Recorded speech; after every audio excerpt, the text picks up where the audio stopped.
Welcome, beautiful people, and thank you for joining us on Till the Wheels Fall Off, a podcast by two folk couple. I'm Matt. And I'm Paige. And we're here to inspire others, to bring you guys into our lives and tell you a little bit about our journey. Over 20 years together, we've learned a few things.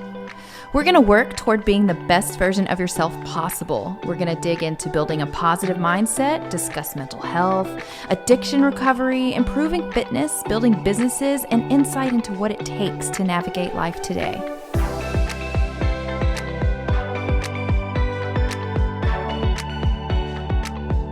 Welcome back to another episode of Till the Wheels Fall Off. I'm Matt. I'm Paige. Did you get scared there? What was that? I don't know. Bringing some energy in here, man. We're exhausted. He pointed at me.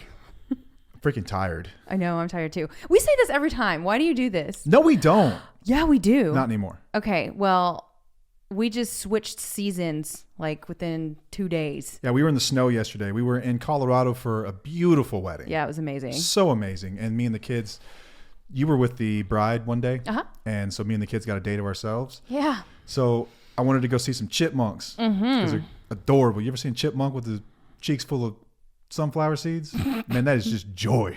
It's nuts. You always be dirty about stuff, man. I can't sit here. Anyway, what we found was not chipmunks. The chipmunks were snowed out. We found 4 feet of snow in the mountains. Yeah. So yeah, we were throwing snowballs at each other, and it was awesome. But yeah, just a lot of travel and not a lot of sleep, and yeah, it's been kind of a weird day. Yeah. But it was totally eclipse day. Yeah, today. Yeah, if you're hearing this today, it's Monday. Yeah. It was eclipse day. That was crazy. That was really cool. I actually teared up, which is so weird. I don't know why I teared up, but I did. It was powerful. It was. It was like, because like nature's like my thing, and like being outside and all that, it just makes me feel like, close to God. And it made me tear up. And I was like, this is weird. I don't know why I'm crying about this. I was so not enthusiastic or excited about this. I thought everyone was overblowing it. When I saw it, I was like, whoa. I know. Like, I take it all back. That was way cooler than I thought it would be. It was really cool. Like the stars came out and all the lights around the house came on, like the solar lights. Yeah, you were like, oh my gosh, I can see stars, Paige. Look, that's so crazy. Cool. That was so freaking cool. Our dog didn't freak out though. Apparently dogs like weird out over that stuff, and she was fine. But people did do fireworks, and that freaked her out. That dog just ate a whole sub sandwich. I don't think she's thinking about much of anything other than her belly's nice and full. That dog got into some food earlier. Yeah, she did. You thought it was pizza, but no. Apparently, she our snuck son, a whole meatball sub out of someone's backpack. He kept a sandwich in his backpack. And this dog's no bigger than the sub, so I don't know what we're in for later. Is it staring at me through the window over there? Think about that. Just we wait. want to draw or do paper rock scissors to see who gets that clean up. Yeah, I'll go with you. We'll do it after the episode. Okay. All right. So let's do some first things first. What we got coming up? We've got our first workshop coming up on June 8th. Yes. In McKinney, Texas. Now, a full day workshop. This is from 9 to 4. Includes lunch. And snacks. Snacks, coffee, things like that. But a full day workshop where you will be working through issues, processing with Paige and me. And we are going to be having some process groups. We're going to be talking. We are going to bring some clarity to your situation. This is going to be extremely helpful and healing. It's and our first one ever. And you can connect with other people. Yeah, connect with other people that are going through the same thing. We've got an agenda set up. You can check it out on our website at www.tufo.com. It's our first one ever, and I think it's going to be incredible. I would love to be able to do these things on a regular basis. This is the first one. We're going to try it out. And see how it goes. The following day, which is a Sunday, June 9th, we're going to have a meetup, completely free meetup, where you can come, hang out, visit, ask questions, talk to other people. Yeah, it's going to be really cool. Yeah. Looking forward to it. In the park, have some coffee and some stuff like that going on. Yep. More details on that to follow. We've already booked the space and everything set up. And so now we're just waiting on you. Yeah. So check it out. Love to see you guys there. Is that it for announcements? I think it's all we've got right now. No, we still have a course. Oh, of course. Yes. Of course, the course. Of course, we have the course. Yeah, if you listen to the podcast and you've still got questions, like we created a course for that very reason. Oftentimes, you're able to glean some insight from their podcast. You're able to understand a few things, maybe some new concepts you haven't thought of. But if you're looking for more clarity, that's what the course is for. And a lot of people ask us, like, is it right for me in this situation or that situation? Like, I've already left somebody, or I don't want to leave, or I don't know what to do or what's next. The answer is yes, yes, and yes. It is right for you. It's all about you. Our mission is to veer, which means to change direction. And it's an acronym: validate, educate, empower, recover. That is our acronym. That's what we're after. That's what the course will deliver. You will never feel like someone understands you more than when you see Paige talking about your life, your experiences, and then what to do about it. Yep. If you're looking for answers, there are answers in the course. There are exercises you will have to go. I mean, it's work. Don't get me wrong. It is not easy. This is a lot of work. Yeah, when I say a lot of work, it's like self-work. Like, this is places you don't want to go, but you have to if you want to get to the other side of it. It's the very only way out empowering. is through. Yeah. Very empowering. Yeah. You will be so much stronger after this. The course is called Independently Strong. Yeah. And we are not out here trying to ask people to leave marriages ever. No, it's all about you just becoming independent in yourself, just being strong with who you are, no matter where you are on your journey. At the end of this, you will be able to answer the question for yourself: am I in the right place in my life right now? And you will know what to do next. You won't have to ask questions or even question yourself. You will know. I promise you that. That's what the course is for. You can get 75% off with the code Wheelies75. That's Wheelies with an S, 75. Yep. I think that's it. Okay. All right. All right. So what are we talking about today? Let's talk about resentment and forgiveness. Okay. So we've had an episode on this before. Early on, it was it was over a year ago, I believe. I think it was last March. And it was more, like broad. It wasn't talking about what we deal with on a day-to-day basis with TUFO. No. It's a little bit different. So we're going to dig deeper into this topic because we've had a lot of questions on it in the community and on TikTok. So let's get started. Okay. I think that I would love for couples to listen to this episode. Yes, I agree. So I'm going to approach this from as if I'm talking to two people that are working through it. So someone in early recovery or in recovery, right? Yeah. In active addiction, I think even in active addiction, you can gain something from it. I think that there's going to be a lot of things here to understand about why these conversations keep coming up and what you can do about it and how to make this thing better. And if you want to save your marriage, like, here's how we did it. Yeah. And so I think that it's relevant for couples. So I would love for people to be able to listen to this together. Yeah. So sometimes I'll be speaking, sounds like, to both or one or the other. Just, it's intended for both people. Okay. I'm pretending there's two people on that couch over there. Okay. Essentially. So it started with a question that someone had asked, or a video that you'd posted. No, it was a question someone asked. Okay. What was the question? Her partner was in treatment and he was saying, let's put the past in the past. That's right. And, let's just move forward. And she had a problem with that. And I have a problem with that. And you have a problem with that. So what does it look like? Yeah, this comes up a lot. A lot. We And see this in like AA groups too. Sometimes, yeah. Sometimes, but I can say for the ones that I've been part of, there's a lot of healthy recovery. I see this a lot of online forums. Well, that's what I mean. Oh, like, okay, yeah. I haven't been to like your groups, but I mean like online forums. I've seen it. For sure. I think that a lot of people approach this topic of addiction and the betrayal that takes place in an addicted relationship, whether it's the lying, if it's infidelity, if it's just the dismissal and invalidation of feelings and all these things that cause tension. When someone decides they're going to get sober, they want to look at it like, listen, that was before, this is now. This is the new me. And from this moment forward, I'm going to be different. I'm changing. And we don't need to go back. We don't need to talk about all this crap that happened. That's not helpful to hark on the past when we need to move forward. We need to focus on this new life, this new person, this new mindset that we need to have. Like, let's start new. I think for a lot of people, that's how they first can like glean hope from something, is they can look forward to a brighter future. And I would say, yes, you're correct. You absolutely can, but you're going about it the wrong way. Yeah. Emotions buried alive never die. Yeah. You can't, it's like saying you want to arrive somewhere without ever actually leaving. Like, we have to address these things. We have to address these things. Right. But a lot of these people will say that they have learned this in the program that they're in, from their sponsor, from therapy, from marriage counselors, from treatment centers. And they go in there and they say, the past is the past. That is absolutely false.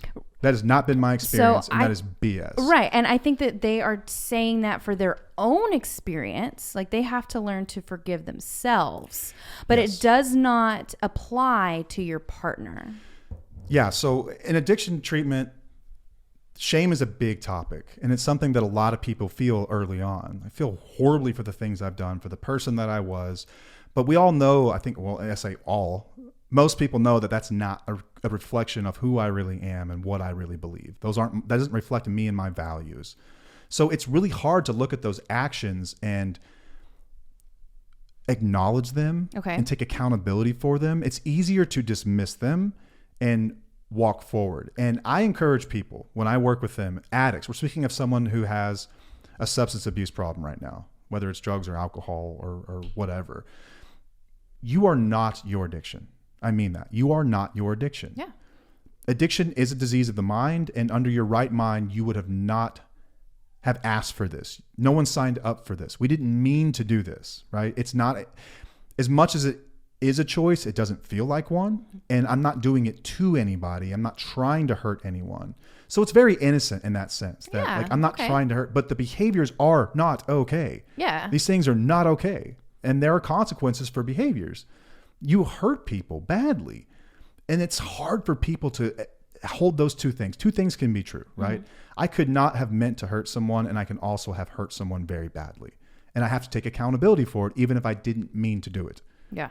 It's no different than getting like a DWI or something, like the law is not going to say, well, he seems like a good dude, we should just let him off. No, there are consequences. No, there are consequences. And you have to own that. And you have to deal with that. And you have to hold yourself accountable for that. Yeah, like no one's new to consequences. But when it comes to our own identity, it's really hard for people to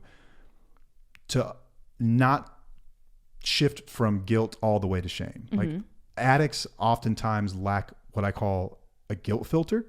So we go from, you can bring up something bad that I've done in the past. I don't have any guilt. It just goes straight to shame. I am horrible. I am a terrible person. I suck. I'm worthless. I'm meaningless. I'm better off just not being here. That's where we often go. I go there sometimes. Let's talk about that. I've gone there before with like my mental illnesses and stuff and being anxious and depressed and not feeling worthy and my self-esteem was shot. I would go there. Somebody brings something up to me and I'm like, oh my gosh, it would just be better if I wasn't here. Yeah, it's like the all or nothing thinking. Yes, it is the all or nothing thinking. So I can relate. Absolutely. You understand. I know exactly what you're saying. So what I try to do is to remind people that you are not these actions. You have done bad things, but you are not a bad person. Mm-hmm. There's a difference, right? I screwed up versus I am a screw up. Yeah. In the beginning, that's how this is framed so that we can move forward through the addiction. Because without hope, what's the point of any of this? If I can't grow to be a happy, healthy person with vibrant, positive relationships in my life, what's the point? Mm-hmm. What's the point? So we have to tell people, listen, you don't need to live in the past. That doesn't mean that no one else can. Right. That doesn't mean that other people can't address these things at times. It doesn't mean they can't share their feelings about how they've been hurt or harmed. Yeah. It just simply means that you are not these things. And two things can be true at once. Again, I am not my addiction, but I am responsible for the harm that I caused in my addiction. And I have to hold space for people in it. So a lot of people twist this, right? When they're in treatment, and I've heard this more times than I can count. And it happens in therapy too. Sometimes even in 12-step programs, someone will say, like you mentioned, like my therapist or my counselor or whoever said that we don't need to worry about the past. Mm-hmm. That's not what they said. Yeah. That is not that is a minimization of the concept that we just discussed, which is you are not your addiction, although you have done some things that have hurt other people that you need to make right. It doesn't mean you just move past things. And I think that from a male perspective, this is common. Like this is common male stuff. And what I mean by that is like, take it back to when we're little boys in sports, right? We go up to the plate, we strike out, we walk back to the dugout crying, upset, we're shame, like I've let everyone down. I suck at this. I'm horrible. And we're told, just worry about the next one. Don't worry about that one. Just worry about the next one.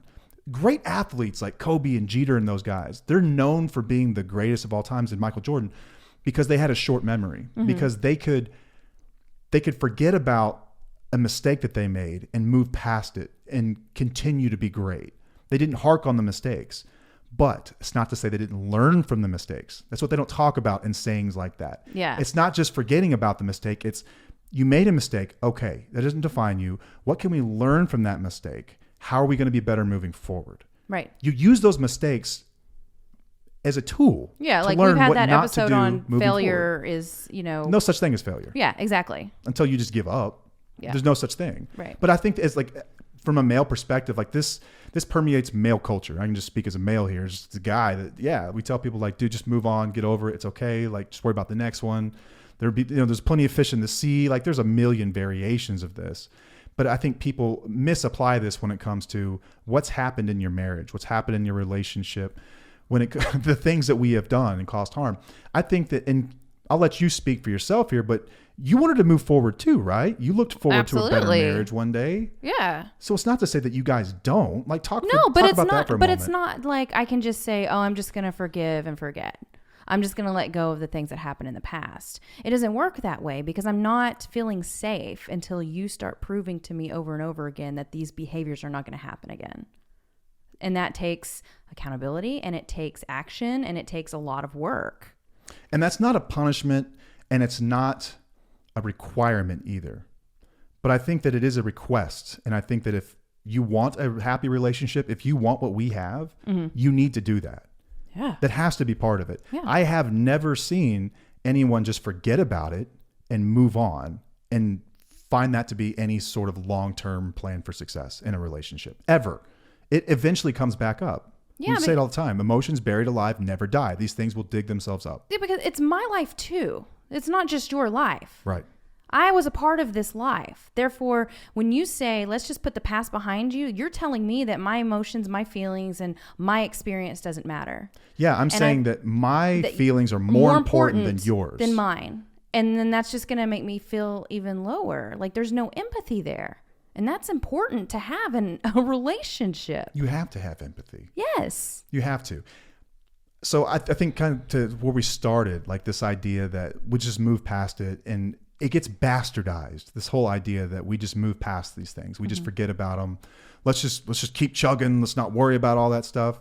No, time out. We need to take a step back. That's for you. That's not for everyone around you. Exactly. As someone who has struggled from addiction most of my life, like I can tell you, like I know why that's important, because I could have never moved forward if I didn't accept myself in the beginning. Yeah. Like I couldn't accept myself. How was I ever going to allow anyone else to forgive me if I couldn't forgive myself for these things? Right. And in order for you have to forgive yourself. And once you forgive yourself, it's easier for you to take accountability for the things you did and how you harmed somebody else. Yeah. Like it's sort of like that thing, like you can't hurt me if I've already said it out Exactly. loud. Right. You know, Yeah. There's a better way to say that. I know But what you're I mean? saying. Yeah, for sure. Like you can't hurt me with information I've already volunteered. Yeah. You can't use it against me. So what about like in early recovery when they say, okay, don't bring up what we did in the past because you're just going to trigger me? Listen, your triggers are your responsibility. Agreed. And here's what I did. I had a healthy recovery group that I would frequent. It was a 12-step group. But outside of that, I also had people in my life that were either sober and they had been through this before, or they were just growth-minded individuals, people that took accountability for their actions, who had made a lot of mistakes. This is like people in my professional life, and moved past them. Mm-hmm. And so I surrounded myself with these people, and anytime that this stuff would come up, I would reach out, or I would hear stories and going to meetings and things like that from people who had dealt with this and how they addressed it. The sickest of the relationships that I see personally are those in which someone has just stopped drinking, and they'll sort of like performatively go to an AA meeting a month, or they'll go to counseling once a month or every other week or something like that. Like there's no real work being done. Yeah. Think about it. If you wanted to get fit, what happens if you work out or eat right once a week? Exactly. Nothing. Nothing. Nothing. No. Absolutely nothing. No, you're not building any positive habits or discipline there. In recovery, like we're trying to get shredded. Yes. Like Yes. mind shredded. Yes, Like absolutely. you have to. It has to be frequent, right? This has to be something that's repeated, almost beat into your head to the point where you're like, okay, I get it now. Because you have to have enough experiences from others to recall when this happens to you, because it will. Something will come up. You could say something to me and I feel shame. I don't get to tell you can't feel a certain way. Yeah, and your or shame that it's isn't not mine helpful. to have, though. Listen, there comes a point, and we've talked about this, but it is so circumstantial and the context of it is so specific, but people like to throw this out there like it happens all the time. Let's say, so I will celebrate 11 years sober on Saturday. 11 years removed from this thing now. I have taken accountability for my actions. I have recovered. I continue to help other people. I've changed my behaviors. I am a different person, almost unrecognizable. Yeah. If you woke up Saturday morning and you jumped my ass for something that happened 11 years ago, I would still, to this day, hold space for that. I would let you know it's okay that you feel this way. I understand why you feel this way. But if you wanted to be upset about it, at some point it does turn to you, and your healing is your responsibility, because I have done all the things that we just mentioned. Yeah. Right? Yeah. But that doesn't really happen. But people like to throw it out there like it's gonna happen. And so it's almost like a can't win, don't try sort of situation where it's like, what's the point? They're just going to keep bringing it up. And that's not true. That's just not true. It's not been my experience or the experience of anyone else that I've worked with. I'll tell you that right now. I mean, I have to applaud you. There have been things throughout the years that I have, brought up multiple times because I had been scarred from it for so long, because the pattern happened for so long that it took years for you to give me space and still say, I'm still working on it. I'm still showing behaviors. I'm sorry that I did that back in the day, but you always had that space for me to bring it up to you. And I appreciate that. Yeah. Day one, see, I was taught this. I didn't just come up with this on my own. Again, I was taught this, which is why community is really important, that you are allowed to heal on your terms and on your time. My job was to keep doing the next right thing, to be the person that I said that I would be, and let the chips fall as they may. I can't control you. I can't control your feelings or how you're going to feel about anything. And I can't shame you for feeling any way, because you wouldn't be feeling that way if I hadn't done it in the first place. Yeah. So I took ruthless accountability for that. And I just let you have your space. Why is it important for my healing process for you to acknowledge that you did wrong? Because it's about accountability. Right. It's accountability. And any relationship without accountability is no relationship at all. You have to have accountability for your actions. But also it provides a safe space for me. Yeah, you can't feel safe with someone if you're not accountable. Like if I can't say I did this thing, I feel badly that I hurt you, what I did was wrong, what can I do to make that right? Make an amends, essentially. There's no basis for trust or openness or vulnerability or any sort of honest communication in the future. So, and that's why it's hard for us to just say, all right, forget the past. Let's just move on. Let's just move forward, because we can't be trusted that you're going to change your behaviors.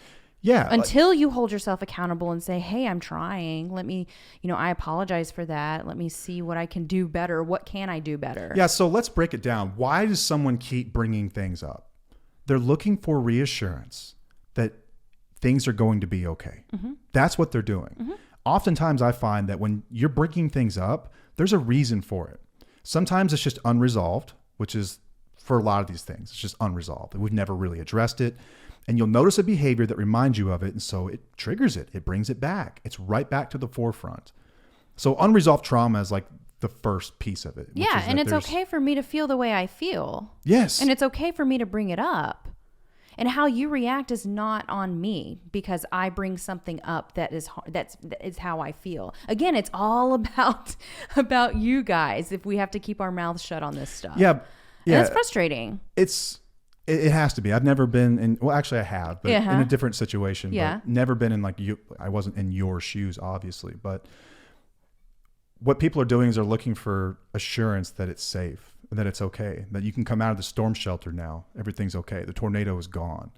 And that's what they're doing. They're essentially just looking for that. And that starts with validation, saying like, I understand why you would feel that way. Validating is not agreeing with something that you disagree with. It's simply having enough empathy to be able to put yourself in that person's shoes and understand why they would have that emotion. Letting them know their emotion is okay. You can have that emotion. It's totally fine. Yeah. But I think that's a lot of the reason why our marriage has been able to move through all of this, is because you did take accountability and held space for me. And I appreciate that. Well, thank you. But I think it's like the bare minimum bar, honestly. Like, I think that this should take place in any relationship. But in these types of relationships, I think that you are absolutely doomed. It is very rare, Matt, to have that acknowledgement. Shouldn't be. Well, I know that, but that's just the reality of it. And that's why we're here. And that's why we're trying to have this conversation. And we're having all of these conversations is to bring awareness to it. Yeah. So when your wife is bringing up the past, as people often put it, it's nothing more than her just seeking safety. Yeah. Just wanting to know that, like, the assurance that there is accountability there, that it won't happen. You won't hurt me again. Mm-hmm. That's all they're doing. Mm-hmm. That's it. Yeah. So if you've never addressed it, why do you think they keep bringing it up? So do you have an example of how a partner can bring this up to somebody that's struggling? Like, how can they bring it up and have their partner hear them instead of being, accusatory? It starts with, okay, so you can say whatever you want. There is no right or wrong way to say it necessarily. Mm-hmm. You can have the most perfect, eloquent words in the world, but if this person is in a position where they don't agree that the past is important, it's pointless. Yeah. So it starts with the person, we'll call them the betrayer, right? Okay. The person that has betrayed the trust. Yes. That's what I meant by that. So the person who's betrayed the trust. It starts with me. Mm-hmm. So I have to be okay with me first. I have to be okay with who I am. I have to be okay with the things I've done, that I've hurt people, but that there is hope, that you are not this person. You don't have to be this person forever, that you can move forward. And there are still some people to this day who still tear me apart. Like, oh, I don't care who you are today. What you did is unforgivable. I'm like, you can have that belief. That's fine. I disagree, but that's fine. But you have to be okay with that. Yeah. So it starts with that, or else nothing else here matters. But when it comes to how do you bring something up from the past that's hurt you, you can simply say, when X happened, I felt. Or I feel when this happened. I always screw those up. Yeah. I feel when you. So if I were to come home late, this happened a few times, because I was the type of guy that would just make it, like, send all kinds of crazy texts about, oh, I've got to stay late at work, or I've got to run an errand, I have to go meet a customer, and I would be gone for like 3 or 4 hours, but I was just buying pills or getting high or getting drunk or just doing whatever. So me running late was like a very big deal in our relationship. Mm-hmm. And after I got sober, it's not like I could avoid being late forever. It still happened. When I would come home, you would be upset, visibly upset. I would notice it right away, and I'd be like, are you okay? And you would be kind of short about it. And sometimes you would flip out. You would be like, you're running late again, and you didn't tell me why you were running late, and I just don't trust you. And it's like, I have in that moment a decision to make. I can either respond in defense, or I can just let it fly. So once again, it starts with me. I just let you talk. And at the end of it, I would say, I understand why you felt that way. Completely understand. I would feel the same way. Was that hard for you to do? No, it really wasn't. No, when I approached it in, like, knowing what was happening, I knew why you felt that way. I understood. I would feel the same way because I had empathy. I would feel the same way if I were you. No, duh, she's freaking out. It's okay though. Yep. But you've gotten better about it now to where you'll say, you're almost frustrated with yourself now, where it's like, no, I don't know why I did it, but I was reminded of an old behavior when you were late. You would say it like that. Yeah, yeah. And so now we're having a conversation about it. You're not attacking me for making you feel any sort of way. You own the emotion by saying, I felt. Mm-hmm. I felt anxious, or I felt upset. I was even mad at myself when you were 30 minutes late. Mm-hmm. That's a healthier way to approach it. Yeah. If you're going to come at somebody and say, you're responsible for all my feelings, and this person is not in a healthy space in recovery, if it's early on, especially when it's just very new, it's probably going to result in an argument. Yeah. I would implore the person who's had problems with substance abuse to do what I said. Empathy. It starts with empathy. Mm-hmm. What would you do? How would you feel if someone had done the exact same thing to you for many, many years? How would you feel in that moment? Is it reasonable to feel like they are right now? Yes, it is. Okay, so just let them feel that way for a moment, and then you can have a conversation about it. I don't defend myself. I have never, in 11 years, I don't think I've ever said, I've not been that person for 11 years. You need to get over it. Have I ever said that? No. No, I mean, Well, you've said some things like, okay, I'm working on it. You'll get frustrated. You will get frustrated with some things that I've said. And you're like, oh, I'm working on it. Just, why can't you trust me? And there's one big thing that we've had arguments about that you really were getting frustrated with me over. So no, you've been frustrated as well. Okay. Yeah. And what she's referring to, it wasn't like drug seeking behavior or anything like that. Yeah. This was that's the way to put this. It is it's a relationship that's got a lot of jagged edges, and it's been tough to navigate. Yeah. And I've had to take a step back, but someone very close to me that bad things would happen and I would just keep going back to them, keep going back and keep going back. And like there was a pattern there where I'd get sucked back in, and then, yeah. And so, yeah, you're right. Like you would bring things up and it's like, I'm trying. I'm working on it. Like that's the most I can give you at that point. Yeah. Like, I'm trying. Yeah. But once again, like guilt and shame. Right. I can feel badly, but these don't define me. Like I'm not taking it personally to the level that like I feel bad about myself, where I feel like I need to defend myself. Mm-hmm. But I think it's important too to acknowledge when you see change and when you see growth, because you were always really good about that. Yeah. And it made it easier for me to want to be more honest and more forthcoming and more open about everything that I was going through, because you would say things like when you noticed a good behavior, you would let me know. Oh, for sure. You would always let me know. Like you would acknowledge it and like praise me for it. And you didn't have to do that. Like I wasn't owed any of that, but I think it's helpful in rebuilding a marriage to do that. Yeah, for sure. I think that really helped with some of the resentment that was there. Yeah. But back to this accountability piece, like why is accountability important? If you were going to say to somebody, let's not focus on the past, let's move forward, you were making a unilateral decision for two people, which is not the basis of a marriage. That's not how marriage works. No. I'm saying that my feelings of shame are more important than everything I put you through. Ooh. That's what I'm doing. That's basically. So powerful when you say it like that. It's true though. So think about that. Think about that when you say, let's not talk about the past. I'm saying that my feelings of shame are more important than everything that you feel. Mm-hmm. And you don't get to talk about your feelings because mine are more important. Yeah. That is basically how, when you break it down, that's the equation that you're saying, is that I am greater than you. Mm-hmm. My feelings are greater than yours. We are going to focus on what I need versus what you need. We always approach it as a we thing.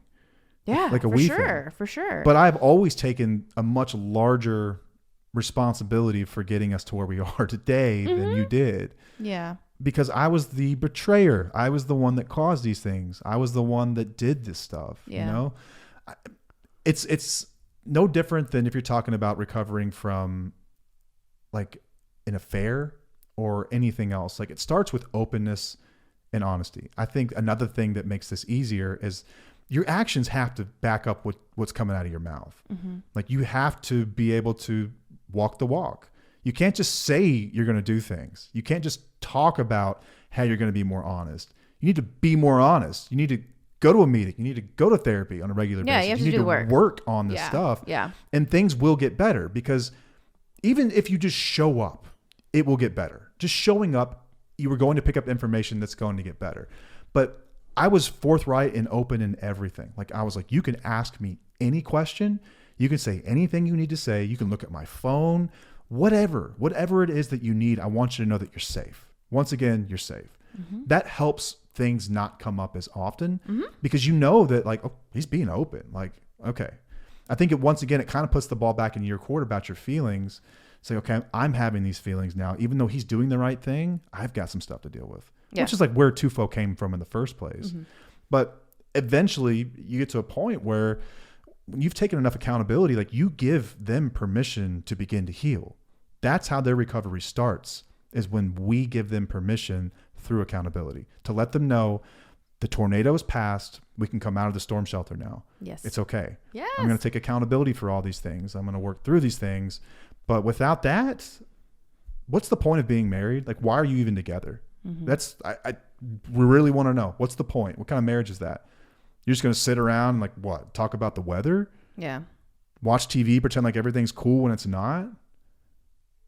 Nobody wants to be in that kind of relationship. They don't. And they're lying to themselves if they say that they do. Yeah, for sure. Even if you were raised as a male in a type of environment where you didn't talk about feelings and didn't talk about emotions, Like, even you have to admit that sounds miserable. Yeah. It's my experience is that if you don't address these things, they're going to come back in a different way because you're going to get resentment. Yeah. And here's the thing too, is that a lot of us were very supportive towards y'all during active addiction or whatnot. You know, we were there for you, trying to hold space for you. We empathized with you. But then when it's our turn, we don't get the same, we don't get the same treatment. And it's like, that sucks. Yeah. Like, again, it's still all about you. Once again, all the focus is on the addict. Yeah. Yeah. And this is our life too. Like I said earlier, this is our life too. You are married. This is not either one of you. It's interdependent. That's what it's supposed to be.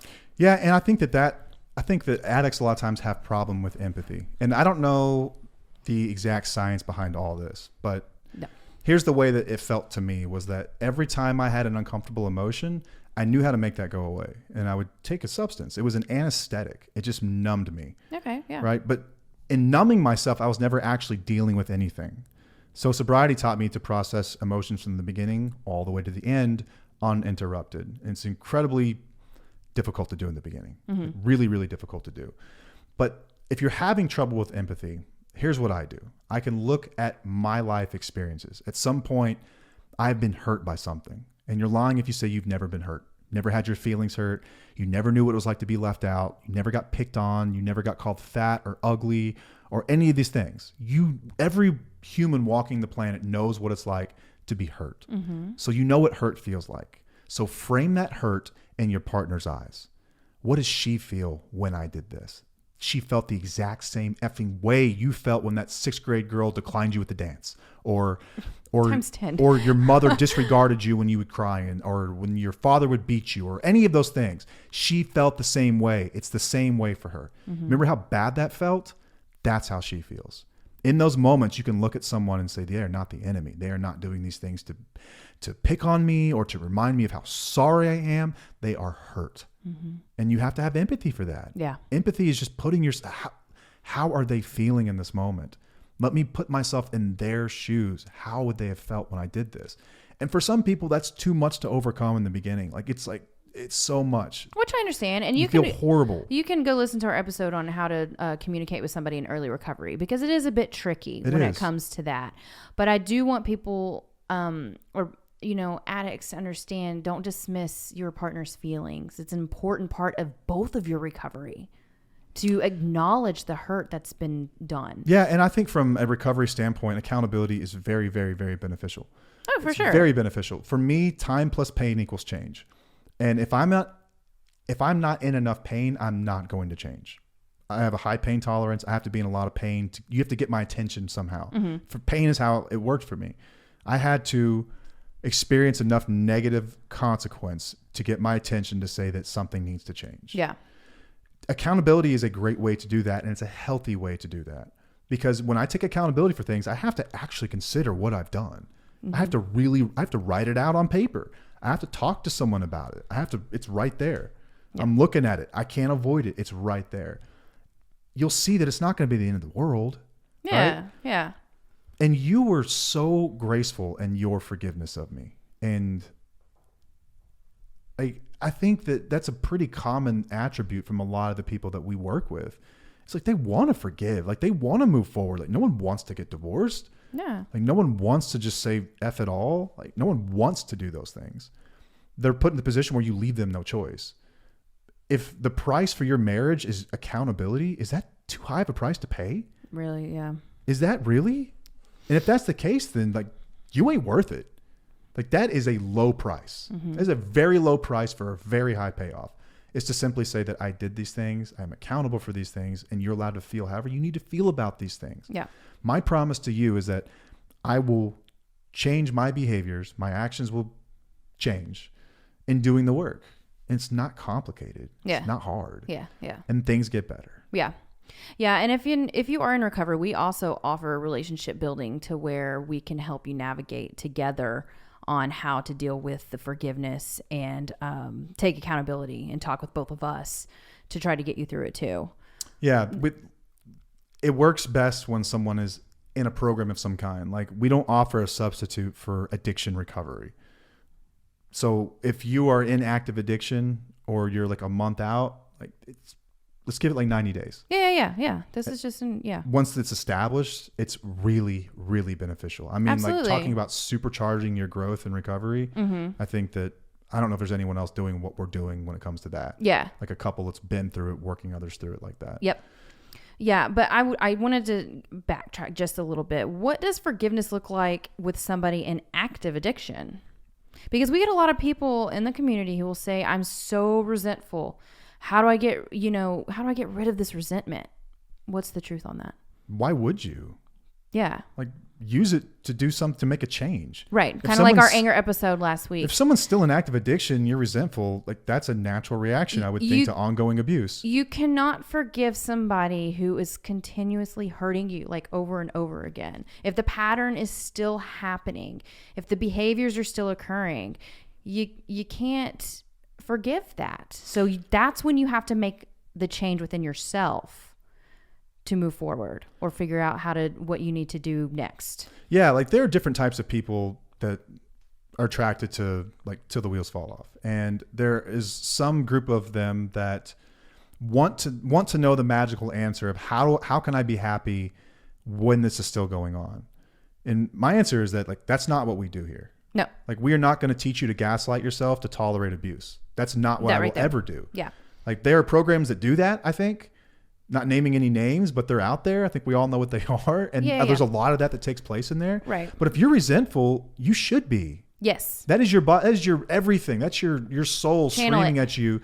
Do something different. Get me out of here. Yes. I can't take this anymore. Right. So if you're asking that question and you're like, I don't want to feel this way anymore, there is no magical way to change that. There's no magical thing within your relationship that's going to change that except for change. Yeah. Like you have to make a change. You have to make a change. At some point you do. And then what about whenever somebody leaves the situation and they have a lot of resentment towards their ex who is still causing some problems, but they're not really in their lives, but maybe they still have to be in their lives because they have children? Yeah, this is more complicated. This is a bit more complicated. Yes. So you're talking about someone who's removed themselves from that relationship. Yes. And how do they find forgiveness for somebody? Yes. I think that you can frame it however you want, but you have to reframe your anger and reframe your resentment. Mm-hmm. So if you are out of that environment now, things are likely getting better for you in some ways. Now, it might not be easier all the time, right? It might be harder to pay bills alone. It might be harder to sleep alone. It might be harder not to have the support when raising your child or something like that. But you can look at your life and say, things are much better. Mm-hmm. Like they're calmer around here. Like I'm not in fight or flight mode all the time. I'm not in survival mode. And you can see that person who's out there struggling. And I think that's when you can really look at them and say like, they are a sick person. Like they're sick, like genuinely sick. Like we talk about the disease model of addiction. Right. This is where the compassion comes in. Yeah. You can have compassion for someone and understand that in their right mind, they wouldn't choose to do this. They're extremely sick, but you don't have to be around in the line of fire for it. Right. And also forgiveness is not for the other person. Forgiveness is for yourself. Yeah. You're not condoning anything when you forgive. You're not letting go of your values or your boundaries or condoning. You're not doing any of that when you forgive somebody. When you're forgiving, you're just letting go of that anger and you're not allowing it to affect you anymore. Man, like there's a way to frame this, and it's like it's tricky because there's absolute validity to like not everything deserves forgiveness. Like that's valid. I agree. Completely agree with that. Like I don't encourage everyone like you just need to forgive. Like that's not anything you I've used ever to have believed. that mentality. It's things have changed for me, right? Where you just said this is something I never believed. Okay, well maybe I did it. Remember the whole stray cat thing? Resentments like stray cats, they go away when you stop feeding them. Yes. I still believe that. Well, I believe that too, but not for everything. No, there are some things where like if you're encouraging just forgive, okay, so why are we forgiving? Right? So if we're forgiving this person so we can move forward together, that's not the right reason to forgive. Right. That's not. Mm-mm. I was able to find forgiveness in some really, really tough situations only when I was able to see how those experiences benefited me in some way. Like they made me stronger. Mm-hmm. And for that, I was grateful. So in some ways I could forgive, but a lot of the ways never forgive the actions. It's like, that's not okay. It wasn't okay to do. Yeah. Not okay. Yeah. Like, what are your thoughts on it? Yeah, I mean, like I said, I think that you forgive for yourself, but not everything is forgivable. It should be a different term. I feel like that term has been, or that word has been like watered down or something. I don't know. People misunderstand Man, I think that people, they confuse forgiveness with reconciliation. Yeah, exactly. And that's what our first episode discusses. And so saying like, I forgive you is the same as saying like, it's okay, come on back. And that's not true. That's not true. No. But, and some people might say, well, when are you going to forgive me? You know, why can't you just forgive me? It's like, well, what does forgiveness mean to you? To me, it sounds like you want me to condone your bad behavior. Or you want a free pass. Or you want a free pass, or you just want to forget the past and move on and not take any responsibility. So how did you forgive me? How did I forgive you? You, it took time with you showing me your different behaviors and with you having open conversations with me and you taking accountability and responsibility. And that's how I forgave you. There will be people on the internet though that says that I haven't forgiven you, that I have a lot of resentment towards you. Whatever. And I just laugh when I see that. Let me just say that, because I have no resentment towards you. Yeah, I think forgiveness for me anyway, it's possible when you can look at your life and say like the benefits have now outweigh the costs. Absolutely. But it has to match up, but that won't be the case for every situation and every scenario, you know? Yeah. Like there'll be some things that are just unforgivable. Mm-hmm. Like you've abused a child, unforgivable. Yeah. Unforgivable. Mm-hmm. How could you ever forgive that? Yeah. You don't. But like I've known people that have been through that. And in some ways, they were able to forgive the action, but not the abuser themselves. Or sorry, was it the other way around? No, you forgive the. No, yeah, it was the other way around. Abuser, but not the action. Yeah, that's what it was. You have to separate that's the what two it was. or it's whatnot. Like they can understand that person extremely sick and beyond effed up, having God knows what they went through that put them in a position where they thought that was a good idea. Yeah, and they can say, I can forgive like that, but the action, absolutely not and never. Yeah, and like apology accepted, access denied. Right, but I'm not going to hold on to that resentment forever. Yeah. But there will always be a piece in you, I think, that's going to be unhealed. Like for you, is there a piece of you that's still unhealed? I mean, I think I know the answer to this question, but still unhealed from some of the things that took place? I think so. Yeah. Because that was part of the wiring of my brain. The things that we went through, that's part of the, there are parts that are always going to be there. But the good outweighs that part now. Right. So it's like you can look at it and say, okay, on the whole now, I have more positive experiences than the negative. Mm-hmm. So then it becomes the norm that it's more of a positive. Like when you think about it, like the color of that emotion in your mind is no longer red. Yeah. It is now blue or green or something more pleasant. For sure. It's not so bad anymore. But in the beginning, how could it not be bad? If you're still in it, how could it not be bad? Yeah. And I challenge people to do something with that emotion other than stew in it, sit in it, and hope that it fixes itself. Yeah. Because it probably won't. No. It won't. No, change has to be made. Yeah, and there is something to be said about like not saying anything at all, not speaking up, and just pretending like it doesn't exist is in some way condoning the behavior. Mm-hmm. And a lot of people do that too. Like a lot of spouses don't know what to do about this. Like, what do I do? Like, he doesn't listen to me. Should I just shut up about it? No. But I think that actions speak louder than words. Yeah. If you're that unhappy, then don't tolerate it. Right. And that takes time. Yeah, it does. It's a process. Like, believe me, this is a process. Oh, yeah. But I did want to switch just a second to forgiving of the spouses of myself, like the things that I did. Yeah. And I think a lot of our listeners are going to want to understand this part because they don't talk about that we have guilt as well. And there's shame that goes along with some of the things that we did. Do you mean like for how was I so dumb to allow this to happen? In a way, but then... Or like, what about, or some of the things that you may have said to me or done to me? Maybe some of the things that I had said to you or the way that I acted in survival mode or for minimizing things. Like there's a lot of guilt that would go along with that. Putting your kids in harm's way. Putting the kids in that, yeah. And then allowing it to happen for a while. I did have to forgive myself for that. Even in other situations, allowing access to me when I knew that I was being harmed. And then I had to forgive myself for allowing that. So But the thing is with these situations too, is that when you're in it, you don't really know, you don't really know how bad it is. You don't know that you are not living by your values. But I had to forgive myself for not living by my values.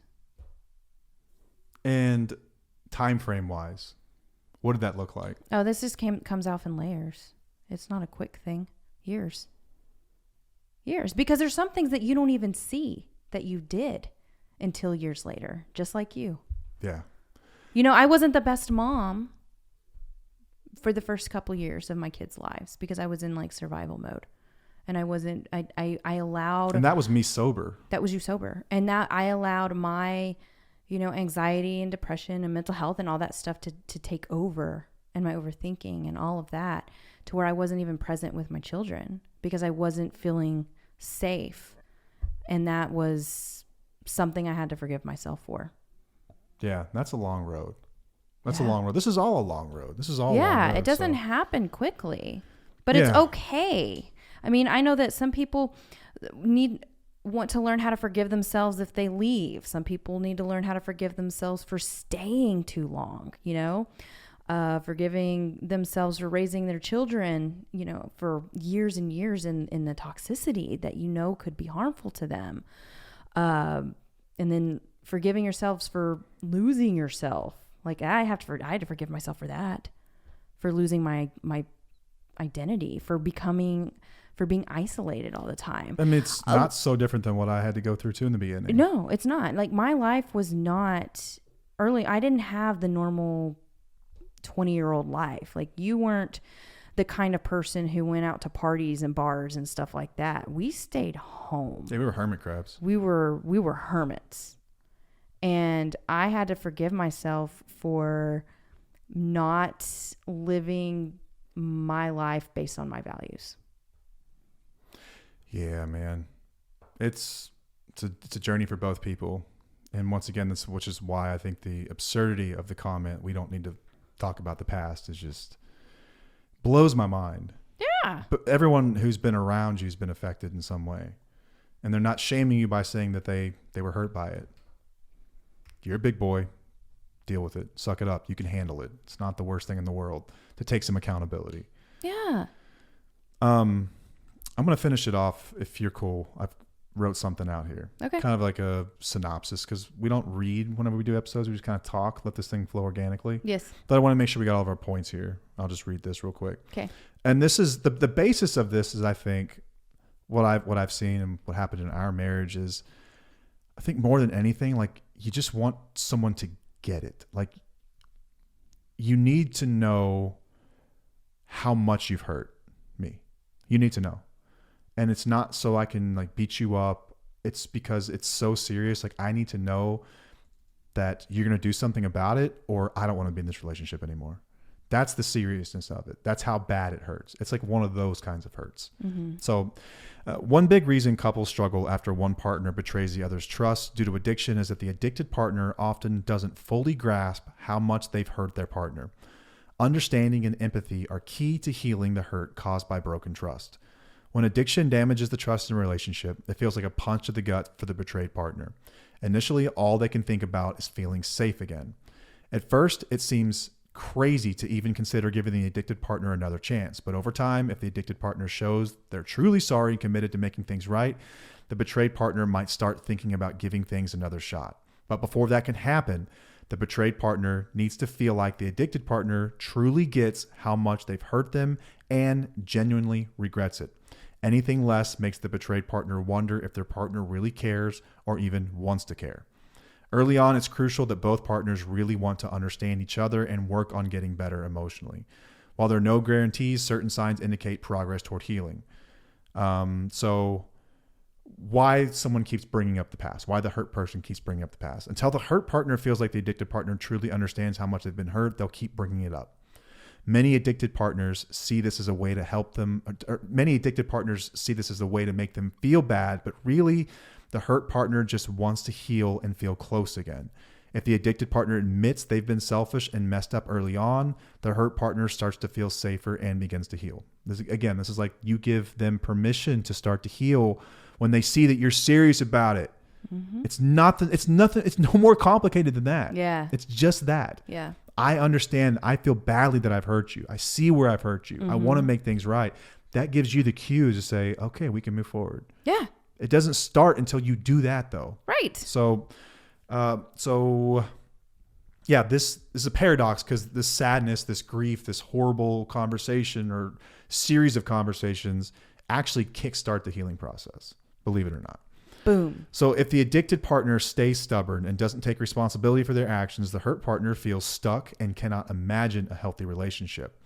It's scary if their partner doesn't seem to care about their pain or won't talk about how their actions hurt them. After being hurt, the hurt partner doesn't feel like they matter to their partner anymore. Only by truly understanding each other's feelings can they start to rebuild the connection. And so often addicted partners brush off their partner's concerns or say they don't want to talk about it anymore. Even if they try to take responsibility, their unwillingness to face the reality of what they've done leaves their partner feeling stuck, unimportant, and unloved. In these situations, the addicted partner is saying their own discomfort matters more than their partner's pain. That's what's really being said. Yeah. Healing and making things right are possible, but it's important for the addicted partner to acknowledge the seriousness of what they've done. If you're the addicted partner, listen to your partner and be ready for a long journey of healing. Your effort to understanding will go a long way in rebuilding trust. I've seen more times than I can count people that I've actually worked through. Like the 12 steps have this built into them. Yeah. They have a 9th and 10th step. It's when you make a list of people that you've harmed, or sorry, an 8th and 9th step where you make a list of people you've harmed and then you make amends to them. It's what I did was wrong. I feel badly that I've hurt you. What can I do to make that right? Yeah. And the last part, what can I do to make that right? That is a verb. That is an action phrase. Yes. That is not just say sorry. I don't even let people say sorry. Yeah. I mean, it might come out because it's. Oh yeah, because I feel badly what I've done. I feel badly that I've hurt you. What I did was wrong. What can I do to make that right? And amends happen throughout your life. There are different types of amends, right? So there's like financial amends. Like, let's say that I've stolen money from someone. Yeah. Financial amends would be like, okay, I understand all that, but you owe me $500. Like that's how you can start to make things right. Like, you got it. I owe $500. I'll pay you $500. Yeah. Sometimes they're emotional and it's a lot of pain. Like your lying has left me unable to trust anyone, even myself. Okay. So I can't fix that today. No, I can't fix that with an apology or any words. That's going to be actions over years. Right. That's going to be me doing the right thing over a very long period of time. And then it's at some point, once again, the ball's in your court. You'll have to decide whether or not I'm trustworthy. Yes. You'll have to say, okay, well, he's been trustworthy. I can see that. I appreciate that. Now it's within me. Yeah, exactly. And I have to allow myself to do that. Right. You know, then there's living amends, which is like some people you don't have the opportunity to make amends with. Either they passed away, they don't ever want to talk to you again. And for those types of people, we truly just do the next right thing at all times. Like integrity is doing the right thing when no one's watching. Right.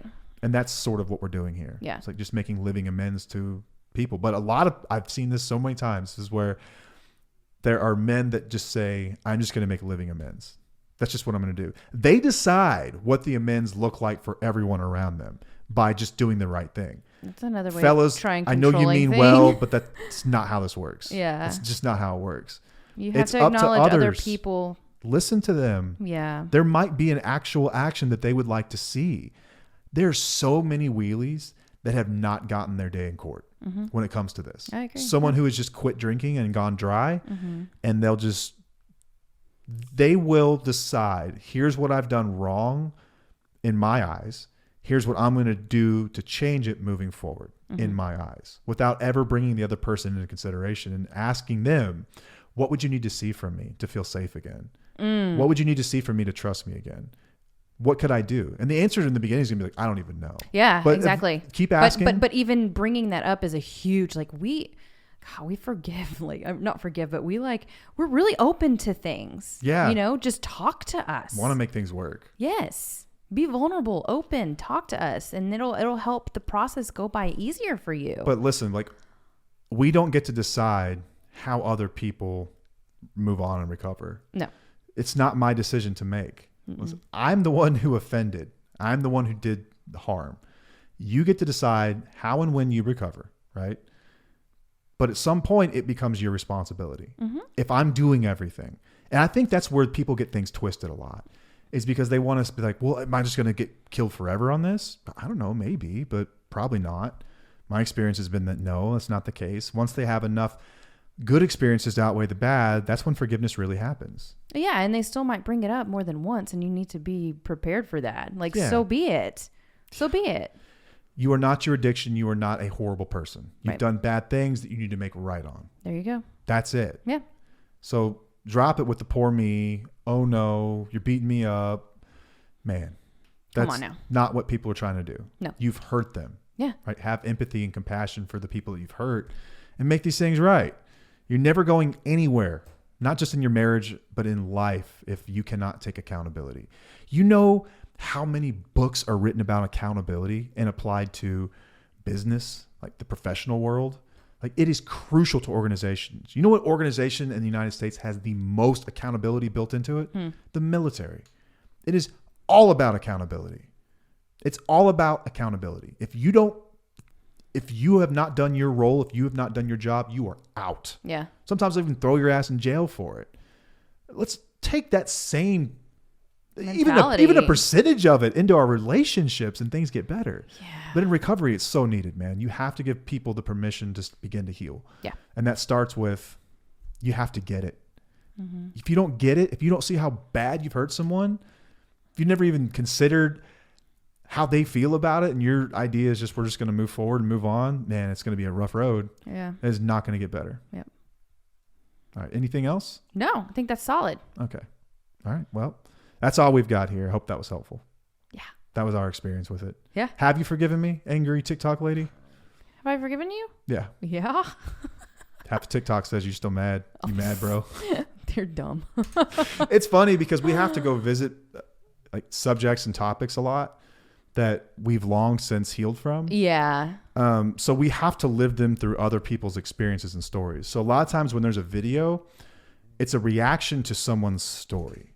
So it's like, ooh, yeah, I have feelings on this, but that's not necessarily a reflection of your current state. Of my current state. No, it's just that I've been there before. I Yeah. know what you're feeling. I'm putting myself in other people's shoes that I've been there. It's also having empathy as well, because I am putting myself in their shoes, even though I've been there. Yes. But I'm going back to a space, that I haven't been in a long time. I'm their voice. Right. You're their advocate. I am there for them.